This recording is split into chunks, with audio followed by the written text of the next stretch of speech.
অন্য কোন আওয়াজ তিনি বলছেন না বাবা। সারাদিন চাবুক মেরে মেরে উমাইয়া ক্লান্ত হয়ে গেল। নবীর আশিক জবানে আমার আল্লাহর নাম বন্ধ যায় না, জোরে বলুন সুবহানাল্লাহ। এমনি করে উমাইয়া আরাম করতে চলে যায়। সারা রাত হাবশী বেলাল রাদিয়াল্লাহু তাআলা আনহুকে একটু পানিও দেওয়া হলো না, একটু খাবারও দেওয়া হলো না। ইশকে রাসূলে ফানা হয়ে আছেন বাবা, ইশকে রাসূলে বেতাব হয়ে আছেন তিনি। দ্বিতীয় দিন সকালবেলা উমাইয়া বিন খালফ তাকে আবার এসে জিজ্ঞাসা করে, বেলাল রে এখনো কি তোর প্রেমের ভূত নামলো না? ডাক দিয়ে বেলাল রাদিয়াল্লাহু তাআলা বলেন, মুনিবের বেটা মুনিব, আমি একবার বলে দিয়েছি, বারবার ভালো লাগে না। আপনার যাহা করার আপনি করুন, আমি আপনাকে কোনো বাধা দেব না। তবে জেনে রাখুন, জীবন দিতে পারি, ইশকে রাসূল দিতে পারবো না।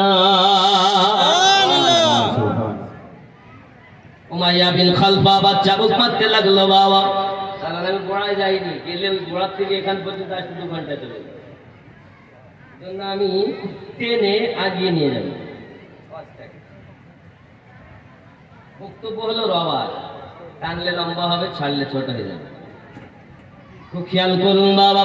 হযরত বেলাল রাদিয়াল্লাহু তাআলা আনহুকে দ্বিতীয় দিন যখন চাবুক মারতে আরম্ভ করেছেন, করে করে আপনার পুরো দেহতে আপনার ঝাঁঝরা, একই তো প্রথম দিনের চাবুকের আঘাত। দ্বিতীয় দিন যখন আবার চাবুক মারতেছি, ফেটে ফেটে রক্ত বার হয়।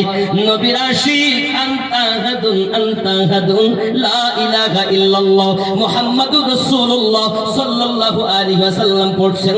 আরো জোরে বলুন সুবহানাল্লাহ। মুসলমানের সংখ্যা 11 থেকে 12।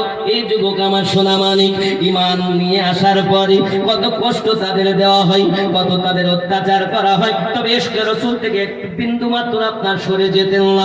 হযরত আবু বকর রাদিয়াল্লাহু তাআলা আনহু বলেন, আমি বেলাল রাদিয়াল্লাহু তাআলা কে দেখার জন্য একদা উমাইয়ার বাড়িতে আমি রওনা দিয়েছি। উমাইয়ার বাড়িতে যাইয়া দেখি, উমাইয়া যখন চাবুক মারে, বেলাল তখন হাসতেছে। আবার যখন চাবুক বন্ধ করে, বেলাল তখন কান্না করতেছে। আজাদ করে রাসূলের পাকের দরবারে যখন এসেছিলেন,